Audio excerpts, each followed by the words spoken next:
Lights, camera, action! Take off my glasses. A very important news. So this is a disclaimer for the COVID Chronicles. This is episode, I think it's 40. But Joe insisted we do this episode now in a state of high emotional... High feistiness. Go ahead.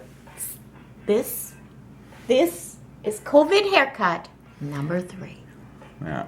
So I got drafted in. Could you come and cut my hair? No. Would you cut the back of my hair that I can't see, right? Is that how it went? Yep. If I cut the as much as I can see. Yep. So I use the pinking shears again, Mm-hmm. and I'm cutting. I'm telling them, not you. Mm-hmm. So I'm cutting, and then I say, okay, I'm ready. Alan is very helpful. He comes right in. And she's And I showing me show what him, to do. I said, take it like this and cut. So you take some of my hair that I've already cut and you put it in with yours, and then you'll see how to cut it, right? He goes right for the bangs. And I go, but I've already cut the bangs. This is how I want the bangs. He said, but you told me to cut it All the same length. I said, yes. The parts I hadn't cut yet. Yeah, you hadn't cut your bangs. I had cut my bangs. Well, they look longer than the rest. Anyway, I think we did a really good job. I'm not angry now. Not now.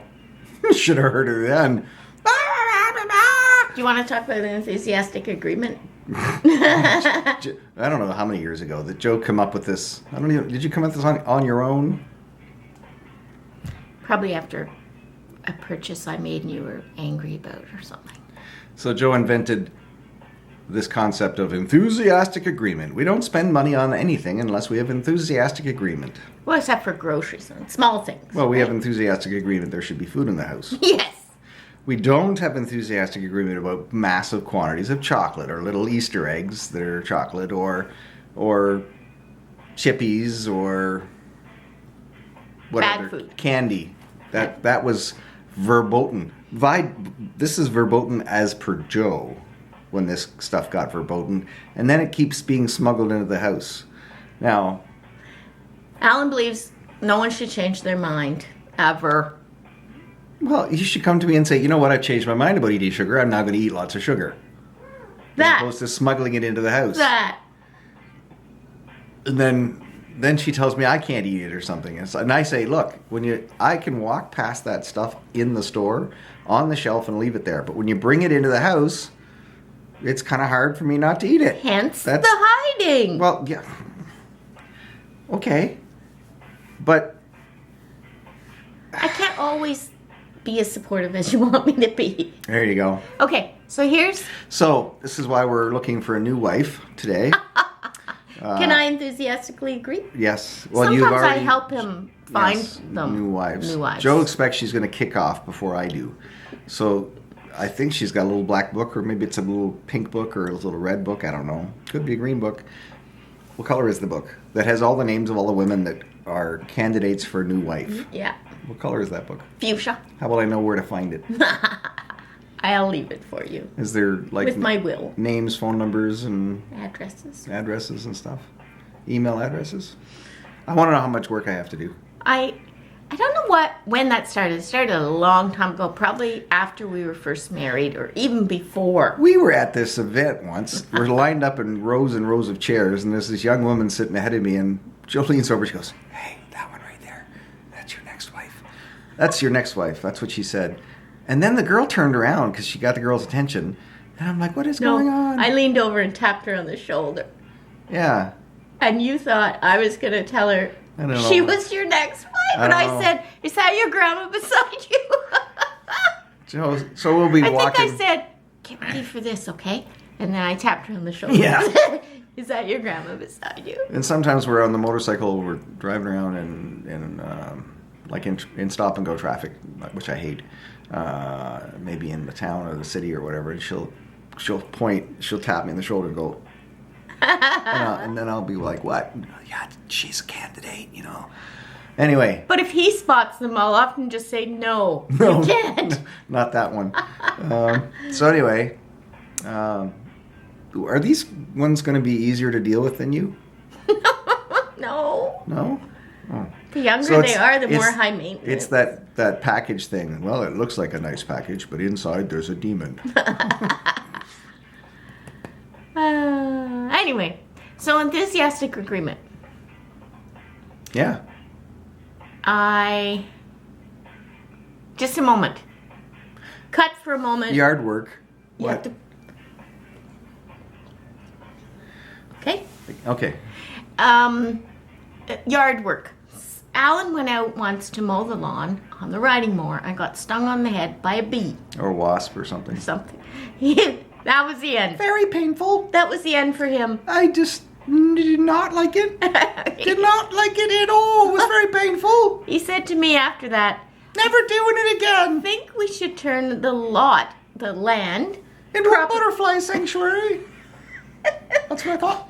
which is actually now what people are suggesting. However, I'm again ahead of my time. yes, you were. So Jojo does the lawn mowing, but I could not do the weed whacking. So about 2 years ago, I found this young lad who lives near us who had a business, and he came and did all that for me because the ditches are very steep. He brought this big baseball bat and he was just running around whacking the weeds, and I didn't understand what that was all about. And once in a while, I'll ask Alan, "Can you help me just trim?" Because there's an acre and a half, but it's overgrown with these weeds, which are now trees, and the branches stick down like this. And I often go under, and it either takes my headphones right off or me. We've only got like 2 minutes left, so you better wrap it up. So I said, Alan will come out sometimes and he'll do like an eighth of the tree line for me. And that's been for 15 years. So I decided I'm going to get this guy that weed whacks now to do a bunch of trimming. It'll take him 2 hours. Going to bring his son. 60 seconds. $400. Alan says, we did not have enthusiastic. No, I agreement. got an email. I woke up and I started looking at 60 email. seconds. And it says, "Oh, I've decided to do this. I'm going to do this. Let me know if you have any other things that he should also go and chop down." And I'm like, $400? This apparently has already been negotiated before I've even heard about it. Without enthusiastic. Without enthusiastic agreement. But my theory is, So this is an Monty Python sketch where a big rock would fall and hit you on the head. Bonk. but if I think after 15 years, this is not something you want to do. This is maybe ticks are out But there. you didn't even ask me if I wanted to do it. No, because if I did, you would have said, I can do that for less than $400. No, I'll do it for $400. You pay me. But you wouldn't do it. You'll do an eighth of it. I'll go out and do some. You've been doing that for 15 years. Maybe four times. When keep in mind. Okay, so full disclosure, there have been some times in the last few years when I've been mentally at the very low. You know when you're driving in traffic and someone comes into your lane and you just say "fuck it," let them hit me. That was me. Let's make sure we're still on. I think we are. How do you 'cause know? The timer hasn't gone off. Okay. So He was unwell. when Joe asks me when I'm in the deepest trough of a deep dark depression, "Hey, you want to go out and cut some trees?" And I say, "F that." That doesn't really count in my book. So after I said, Oh, that's it. We're done. So click subscribe. Tell all your friends. Bye. to be continued.